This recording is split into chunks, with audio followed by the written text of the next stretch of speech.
All right, everybody. I figured I didn't know where to start the video, so I figured I'll just start here. This is all the mess that's going to go away and not come back for the most part. The little tank here is 120.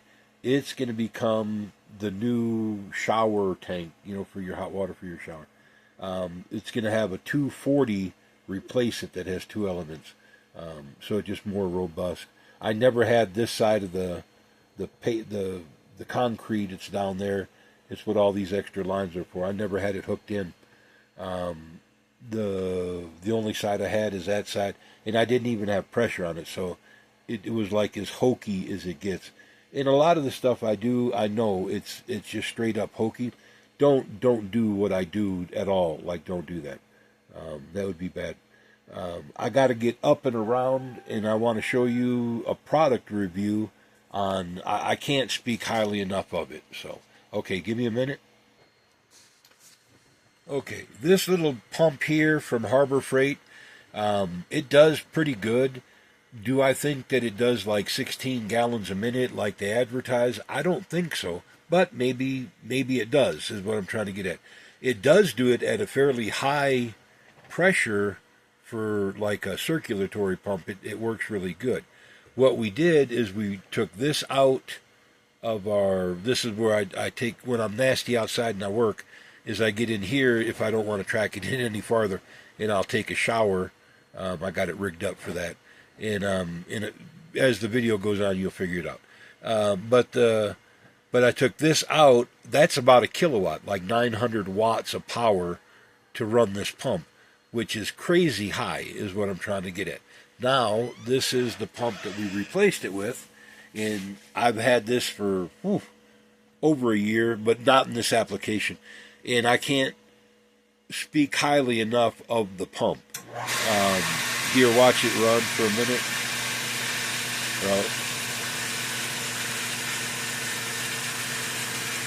There we go. And it's all but shut off. The valve is controlling the flow. And it goes through a copper coil on the outside.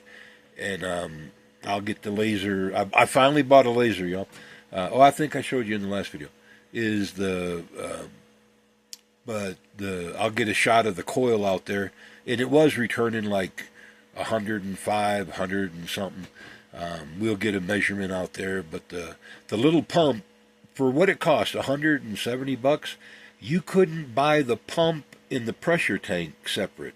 I mean, that tank is big, or bigger than it looks, is what I'm trying to get at. Is the for like what is the name of them? Expansion tank. For the cost of this tank, it all but justifies the pump. And because the way the solar is excessive in the day but not at night, it doesn't matter how big your pumping equipment is as long as it's running straight off the sun. But this little guy, oh man, it has a soft start. It cranks up about 170-ish watts. It runs at about 130, 35, or 135. I can't speak enough. And for what it does, it sprays volumes of water. Right now, it's choked down to make about a 5 gallon a minute kind of flow, 10 gallon a minute, something like that. About about the size of the end of my finger. Not under pressure, just flowing out of this copper line. I'll show you in just a minute. Give me another minute, and I'll get there. Okay, and we did it again without shutting it all off. The pump picks up from this tank. They're connected at the bottom. It just, for the way I did it, is what I'm trying to get at. Is because this one needs a check valve where the other one didn't. That's why I did what I did. But the tank, I don't know if I can get on that. Let's see if I can hit that. You gotta get the right pipe, and I don't know if I can aim. And there we go. Get the pipe at the same time. 109 is what it's returning at a fairly steady flow back into the tank.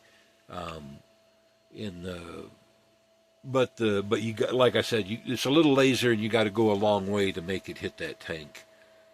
Give me 1 second, and I'll get you out to the inverter, and then I can show you how much it runs. Okay, and we made it all the way around, and we didn't shut you off, never. We finally got the power in from the outside, where the batteries are a few days out. The panels are not ordered yet, but it shouldn't be much of a problem. It's an American company, and they got their thing together with the trucking already. I talked to them about it. I still got the bottom cover off. It was in here. I had it out, and then when I put all the junk in, I buried it again. I honestly thought about putting it on. I want to change out this wire right here before I do. I was reading the instructions later, like post-Manly thing, and I had the wrong line when it comes to automation to shutting off. It's the other one, the main line that turns on and off. Pretty cool inverter. Y&H, manufactured underneath a whole bunch of different names or whatever. I think it's Y&H is the, no, I don't got the pamphlet here. It's not, no, I don't got the pamphlet for it. Not bad at all. But I was doing what this is all jazzed up for is I was running the whole house load on this battery because it has a Bluetooth BMS that I can record off of. And by 8:30 in the morning, the solar was enough to run the entire load of the house and start recharging just this little 12-volt battery. The big batteries are down here. It's 24-volt system. The batteries that are coming are the same exact format, metal cases, the whole bit, but they're 24-volt, 314, and it'll make a 48-volt setup like this, and then I can add to them later. Though the lead acid, look at this, it's gone. It's a mess down there. But I've just got this out of the way. Eventually it's going to go back in this area over here. It's like one of them kids games where you got to slide a block to move a block to lower a block. It's this game. That's my life. I play. But the whole, here, this is what I was trying to show you. You see, it's about 131 watt hours, and it's going to shut off. But that's the only load that this one has. Everything else is running through this little doodad here. And the whole load, the batteries are full, and the whole load is 6 amps, 7 amps, 5, 6, 7 amps. But I was doing it just so I could monitor and see what kind of capacity I have. And as it is, I should be able to run the solar hot floors through the daytime, because none of that runs through the night anyways. You don't need to. But with what I got, it should be able to run for like 5-6 days without any, just leave the snow on the solar panels and it'll be good. But I was just getting the numbers with the way I could. I didn't. This one here and these bigger batteries here are kind of dumb. They're great products. I don't mean it like that. I'm just saying they don't talk to each other in the interface. The battery monitor I don't have. That's like $100 that I just haven't spent. I've spent an ungodly amount trying to get all this stuff pulled together, y'all, for the year. And I still, like I said, I got the solar panels to go, but that's like $2,000. Everything now is going downhill comparatively compared to what I've already spent. It'll be like $2,000 and that's delivered here with the truck, with the fancy truck to get it down. And then the new inverter to do the 240. The cheap one would be about $400 in that range, but that's cut and dried. But it serves its purpose, is what I'm trying to get at. The more expensive one is right around $1,900. I think I see it for like $1,600 from a different vendor. You know what I mean? But then you got to pay for shipping, so it all works out in the wash. Is what I'm trying to get at. But I'll probably end up going with the $400 one just to get it by for this year, so I can swap out those hot water tanks in the beginning and make everything work the way I want it to work. And hopefully next time it'll have that little piece on the bottom. I'm leaving all this together. Is the other day the lead acid finally gave up, and it made a squeal. The other inverter that was hooked up to it made a squeal. I thought it was this one. It sounded the same when it turns on in the morning, and it hadn't turned on yet.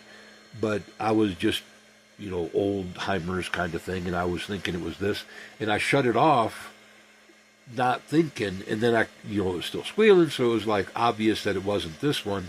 I went to turn it back on, and it won't cycle up with the solar and the batteries hooked up at the same time.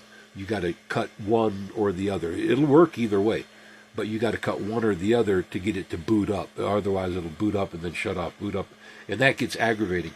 But that's the trick. Just undo one of the legs of the solar. It'll boot just fine, then rehook it up, and it'll run just fine. It just can't boot with both hooked up. But, hey, don't know why. It just was that way when I bought it.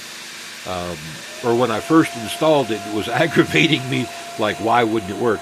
And that's all. It's simple, a simple thing. And so it was a simple fix again, is what I'm trying to get at. But like I said, I didn't want to button it up until I replaced this. I got the panel upstairs even to put it into a main hard panel and hard line it. And so I just probably lazy is a good excuse.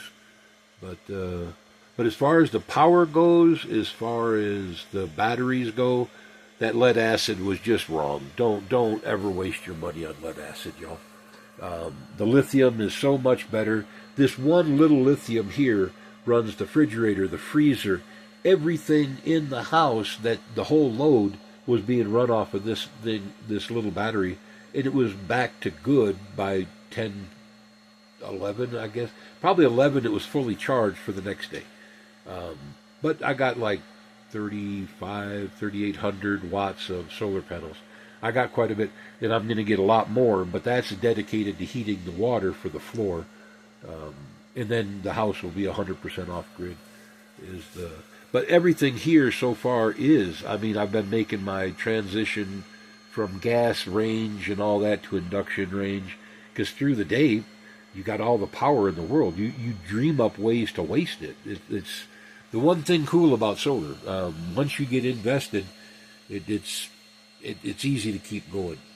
Okay, y'all, is part of this was for a friend that didn't know how I did the shower out there, and then the rest of this is just a bump me update for the rest of the system as it's coming along. But yeah, this is going out the back, and then all the batteries will, well, my hand's in the wrong place, is all the batteries will stack right up in here. They can go, I think, 4 on top. That's another reason why you buy the metal boxes. They can stack directly on top of one another. No harm, no foul. And if there's a fire, you don't have to stack them on top of one another. But if there's a fire where you can isolate it, if they're just in a great big open line and you have a thermal runaway, that's the wrong time to think about fire prevention. You want to think about it like right here, right now. Put breakers between the different batteries to cut the string. Put breakers between your equipment and stuff like that. That's how I found out on this one here when it was messing up. That's how I found out that other breaker had went bad, and it was on no matter what. I couldn't shut it off, and that's why it's not in the loop. I showed that in a video a long time ago, and that was American brand, American breaker. It happens. That's the thing. But we had that EMP deal that struck out there, and it was big. It blew up the transfer station for the regular power big enough. It was the day that we poured the concrete for the floor. And that was the day all this crap happened. It fried the breaker and stuff like that. Can't stress lightning prevention enough. It's one thing to burn up a breaker or even, whatever. It's another thing to lose an inverter or more equipment or your batteries or whatever. Do it like, it's okay to be hokey. I'm hokey, I get it. But do hokey in the right way is what I'm trying to say. So, All right, y'all. The pump is not like cycling like wrong or whatever. Is I turned it down as far as it would go, and that's why it's cycling as much as it would. Is I could turn it way back up like it was. It had like 40, 60 psi, ridiculously.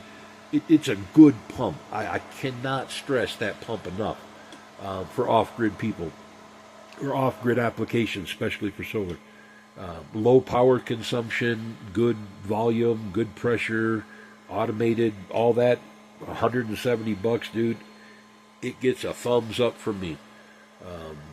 And I'm like an American purchaser, like that. That's American. Some of the stuff you can buy here, some you just can't. And do I buy the stuff that they buy, that the American companies buy from China, and then triple the price to sell to you? No, I don't. I'll just buy my own. I can go direct. As soon as the orange guy is gone, and if we don't get Vance, which I'm afraid we're going to, but I can't stress that enough. If you think this nightmare is over, J.D. Vance is way worse than Trump, y'all. I call Trump the orange-faced Antichrist, but if anybody's closer to being the real proverbial, that would be J.D. Vance. That he just all the way around wrong person.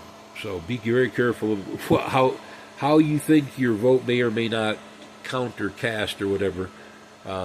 Make sure you are registered. Make sure it's all good. Make sure your vote is going to be good. Double down on all that. Cast your vote. Make sure it went through as you cast it. Double check on it is what I'm trying to get at. Because they going to try? Yeah, they are. And if they steal the election, we'll never have another fair one. I doubt that we will have a completely fair election just the way it is now, because of the way they're gerrymandering Texas and a couple other places. But if they get their way, it's going to be way worse, y'all. Just remember that. It can always get worse. So take that for what it is and go on from there. But so far, the solar project's coming together. I just pretty much put all my money into this. But I got to do the floor thing too, and that's where I'm at right now. When I get that revamped over there, I'll take another video and do that again. And we'll bump you up a couple more times this summer. But that's pretty much all I'm going to do. And then lick my wounds through the winter, pay all this stuff back and off. I'm not that deep in debt with it, but deep enough that I don't want to do no more. Just in fear that something else happens, some other mishap. So, all right, money's too tight to squander. All right, talk to you then. Love you, and y'all keep it keeping. And for all y'all that are wanting to be off grid and all that, it's doable. It's way doable, y'all. It is. And to make 240 in the middle of the desert and power's 8 miles away, I'm happy. That's not a bad feeling. So, all right, we'll talk to you then. Bye.